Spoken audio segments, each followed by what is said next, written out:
রান্না শুরু করছি শাওন পাকশালা কবিতার ছন্দে। ভিডিও দেখে রান্না করুন মনের আনন্দে। নমস্কার বন্ধুরা, শাওন পাকশালাতে সবাইকে স্বাগত জানাই। আজকে আমি বানাবো পোস্ত দিয়ে সাদা চিকেন। আজকে আমি চিকেনের মধ্যে কোনো রকম হলুদের গুঁড়ো বা লঙ্কার গুঁড়ো, কাশ্মীরি লঙ্কার গুঁড়ো কোনোটাই ব্যবহার করব না। তার জন্য প্রথমে আমি নিয়ে নিয়েছি চিকেনটাকে ভালো মতো করে ধুয়ে নিয়েছি।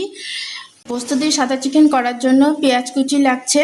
আমি 3টে মিডিয়াম সাইজের পেঁয়াজকে কুচি করে নিয়েছি।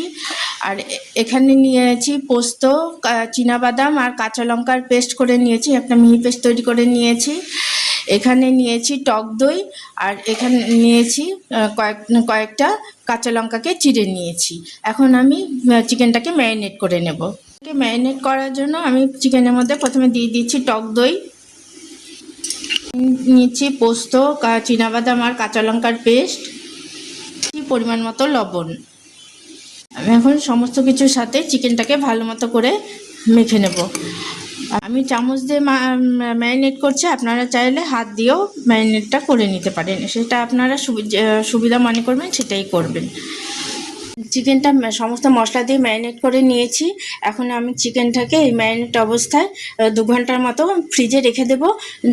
আপনাদের হাতে যদি সময় না থাকে 2 ঘন্টা, তাহলে আপনারা অন্তত আধ ঘন্টা ম্যারিনেট করে রেখে রান্নাটা করার চেষ্টা করবেন। চিকেনটা ম্যারিনেট করা 2 ঘন্টা হয়ে গেছে।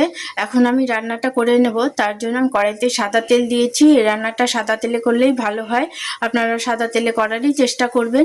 আর তেলটা গরম হয়ে গেছে, এখন আমি এর মধ্যে দিয়ে দেবো পেঁয়াজ কুচি। পেঁয়াজটাকে আমি বাদামি করে ভাজবো। আঁচটাকে মিডিয়ামে দিয়েছি। এটা ম্যারিনেট করার সময় তো লবণ দিয়েছি, ম্যারিনেট করেছিলাম। এখন আমি পেঁয়াজ কুচির মধ্যে অল্প পরিমাণে লবণ দিচ্ছি।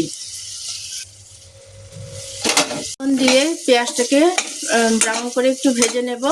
এর মধ্যে কিন্তু আর কোনো মশলা যাবে না, এবং কোনো হলুদের গুঁড়ো, লঙ্কার গুঁড়ো, ধনের গুঁড়ো, জিরের গুঁড়ো কোনো মশলাই আমি দেবো না, গরম মশলাগুলো কোনোটাই না। খেতে দুর্দান্ত ভালো হয় এবং খুব চটজলদি হয়ে যায় কম উপকরণ দিয়ে। খুব শুধু ম্যারিনেট করার সময়টাই একটু লাগে, এছাড়া রান্না করতে খুব একটা সময় একদমই লাগে না। আপনারা দেখতেই পারবেন যে রান্নাটা কত তাড়াতাড়ি হয়ে গেল। পেঁয়াজটা হালকা ব্রাউন হওয়া শুরু করেছে। এখন আমি এর মধ্যে দিয়ে দেবো ম্যারিনেট করা চিকেনটা।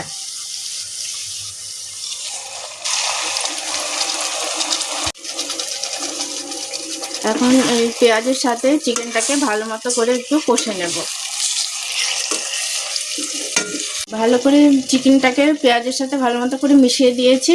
আর এখন ওই বাটির মধ্যে অনেক মশলা লেগেছিল, যে বাটিটা আমাদের চিকেনটাকে ম্যারিনেট করেছিলাম, সেই বাটি ধোয়া জলটা আমি এর মধ্যে দিয়ে দিচ্ছি। দিয়ে আঁচটাকে লোতে করে দিয়ে আমি ঢেকে দেবো। আমি 5-7 মিনিটের জন্য ঢাকা দিয়ে দিয়েছিলাম, আঁচটাকে মিডিয়ামে দিয়ে। এখন আমি অফ ক্যামেরা আমি 2-3 বার নেড়ে দিয়েছি। এখন ঢাকনাটা খুলে দিয়েছি। এখন চিকেনগুলো ভালো মতো সিদ্ধ হয়ে গেছে, এই যে দেখুন টুকরো হয়ে যাচ্ছে। এখন আমি এর মধ্যে দিয়ে দেবো চেরা কাঁচা লঙ্কা।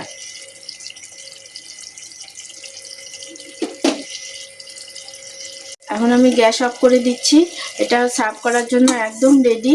এটা খেতে দুর্দান্ত লাগে এবং দেখলেনই খুব চটজলদি হয়ে যায় এবং খুব কম ইনগ্রিডিয়েন্টস দিয়ে হয়। আপনি বাড়িতে কোনো অতিথি এলে বা নিজেদেরও যদি খেতে ইচ্ছে করে এবং চটজলদি এটা করে নিতে পারেন খুব সহজে। এটা ভাত, পোলাও, লুচি, পরোটা, রুটি যে কোনো কিছুর সাথে খাবেন, সেটা খেতেই দুর্দান্ত লাগে। আর খেয়ে ভালো লাগলে আমার চ্যানেলটিকে সাবস্ক্রাইব করবেন, লাইক করবেন, শেয়ার করবেন এবং কমেন্ট করে আমার পাশে থাকবেন। আর আমি শেষে দিয়ে দিচ্ছি একটু ধনেপাতা কুচি। ধনেপাতা যদি আপনারা পছন্দ না করেন তাহলে স্কিপ করেও যেতে পারেন। আমি পেয়েছিলাম বাজারে, তাই নিয়ে এসেছি, দিলাম এটাতে।